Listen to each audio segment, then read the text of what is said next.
Hello, this video is about a corpus-based research on writing for research publication.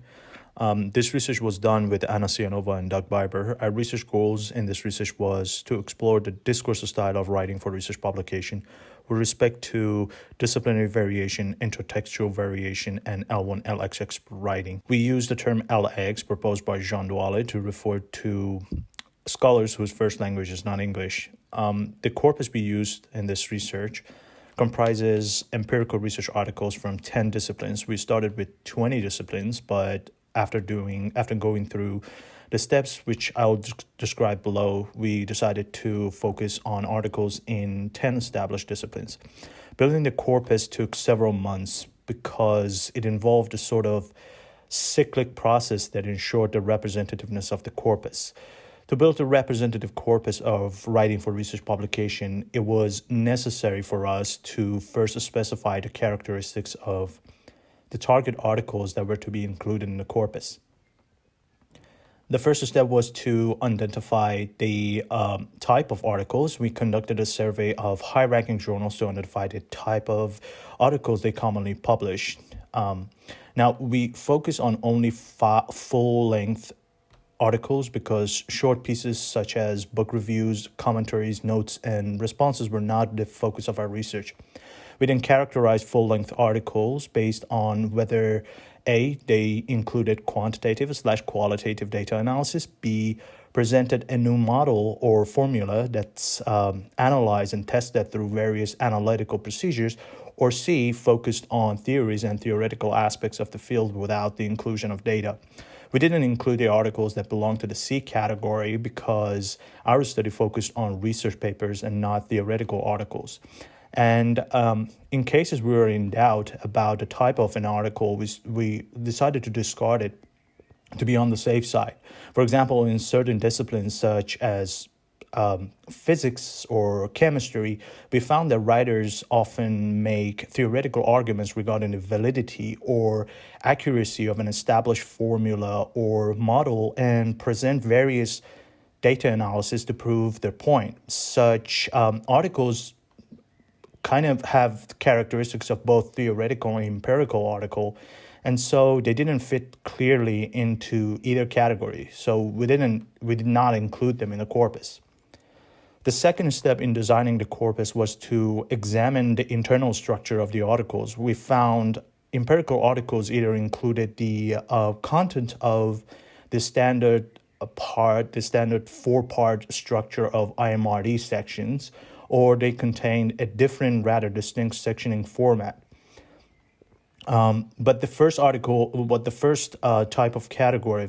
tag category was more common. So for consistency, we didn't include the articles that belong to the second category. Also, some articles in certain disciplines, for example, chemistry, contained either fully integrated or fully separated results and discussion sections. We made sure to include only those that had fully separated R&D sections. And that was because R&D sections could perform distinct discourse functions and different communicative purposes. So it was important to maintain the distinction between the two sections.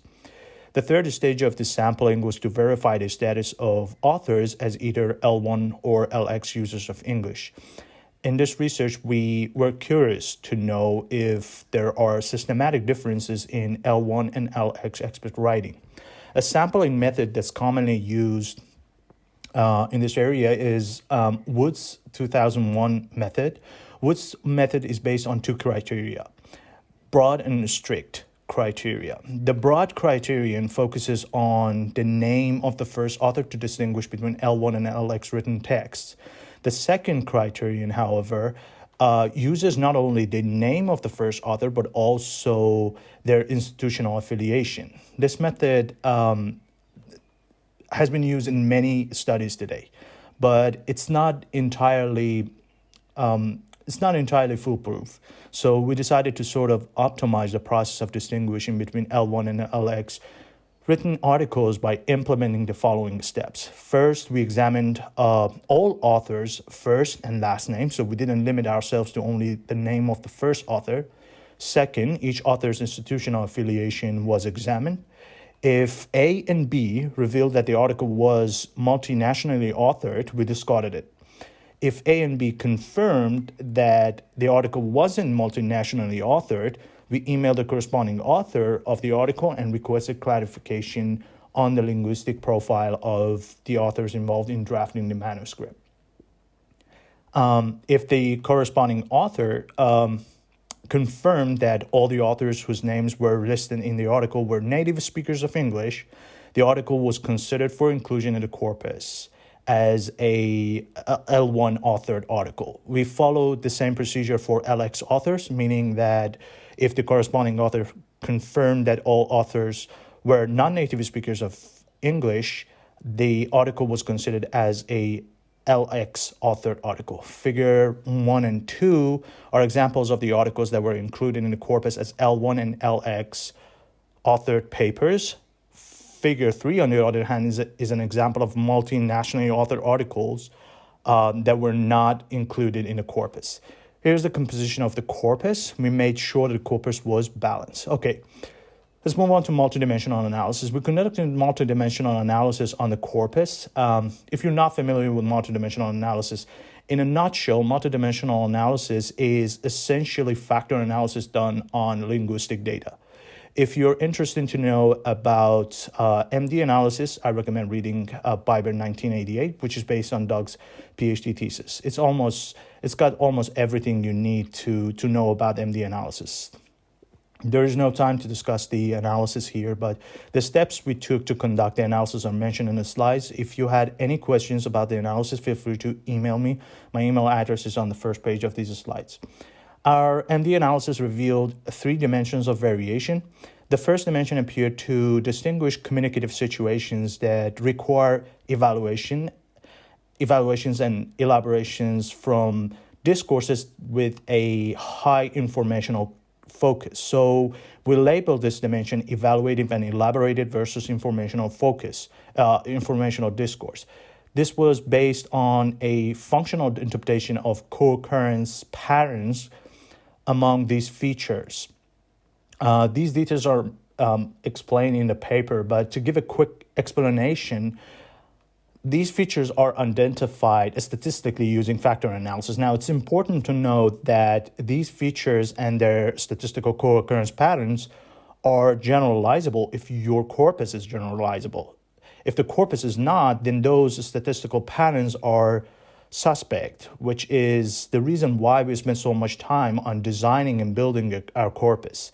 Once we have the results of the factor analysis, we then try to figure out why is that these linguistic features tend to co-occur in certain communicative situations, and what are the underlying functions that they tend to perform by their co-occurrence. This will lead the researcher to a functional interpretation of the dimensions and their labels. So basically, in a multidimensional analysis, a functional interpretation tries to capture the functions shared by certain co-occurring features. Now, you might disagree with our functional interpretations, and that's fair. You should evaluate these functional interpretations, but if you disagree with the functional interpretations, that doesn't make the factors, i.e. dimensions, go away, because those co-occurrence patterns are statistically identified without any presumptions on the part of the linguist. Let's see how the first dimension distinguishes between text categories in our corpus based on their discourse style and communicative purposes. Let's start from the left-hand side of the figure.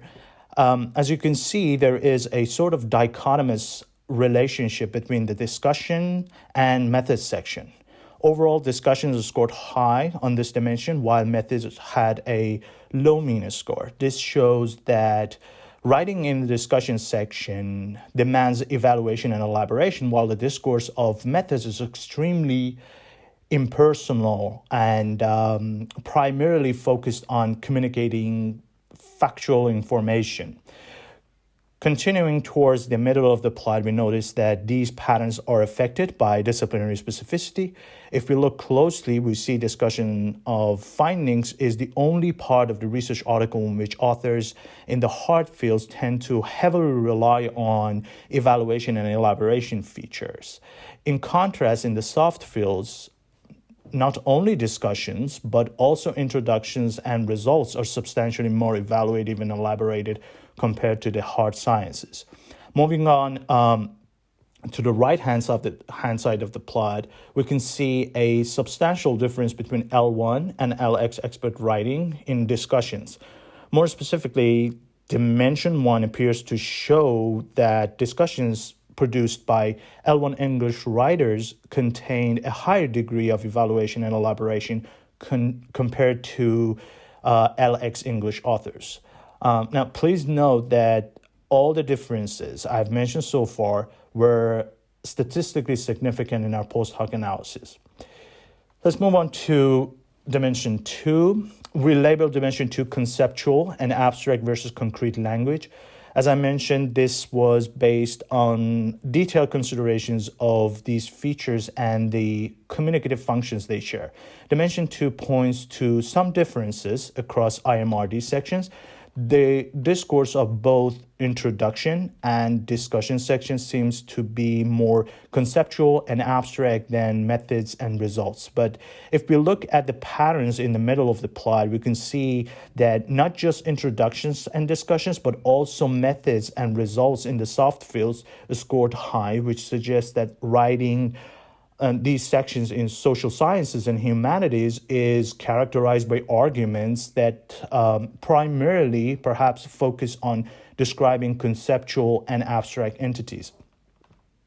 In contrast, all sections with negative scores on Dimension 2 belong to the hard sciences, which indicates substantial variation in the language of these sections across hard and soft knowledge fields. Our post-hoc analysis showed that hard and soft fields significantly differed in each of these sections, in each of the 4 sections, IMRD sections, on Dimension 2.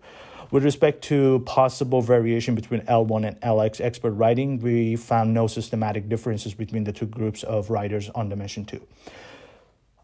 Dimension 3. We label Dimension 3 pastime procedural discourse based on the co-occurrence patterns among the positive features, which mark a kind of a sort of form of discourse that's concerned with narration of procedures, analytical steps, and specific research activities in past tense and with frequent use of passive voice.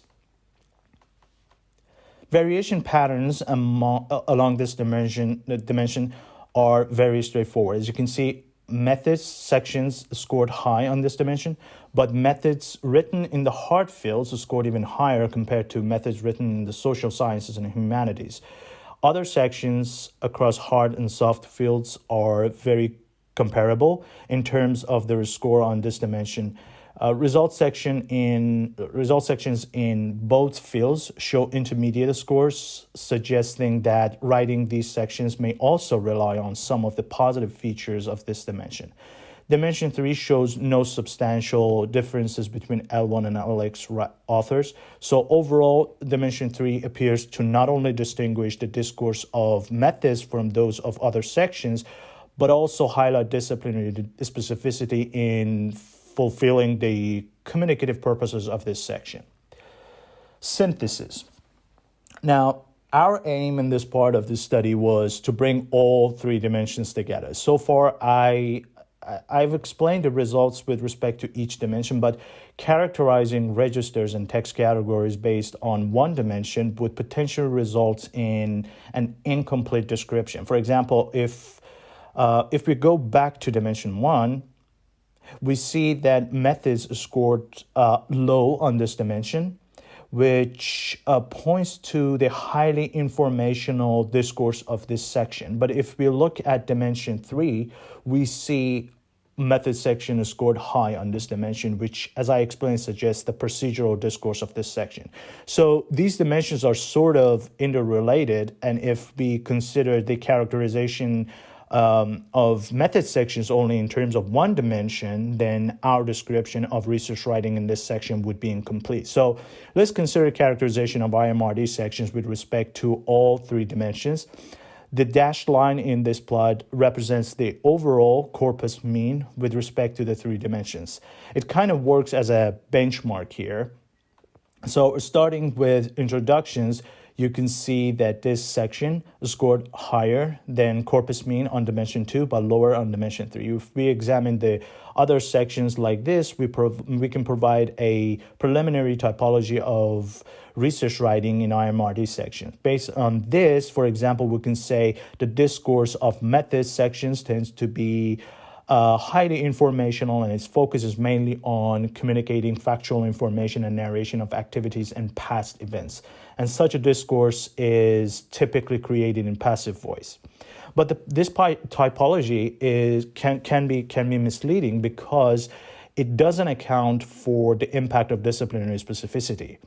In this plot, the mean dimension score of each section is considered as a benchmark. As you can see, introductions in humanities and social sciences are characterized by their evaluative and elaborative discourse, while these sections in the hard fields typically have an informational focus. In addition, only the introductions written in the soft fields are marked as being highly conceptual and abstract, suggesting that the discourse characteristics of these sections can considerably vary depending on disciplinary preferences.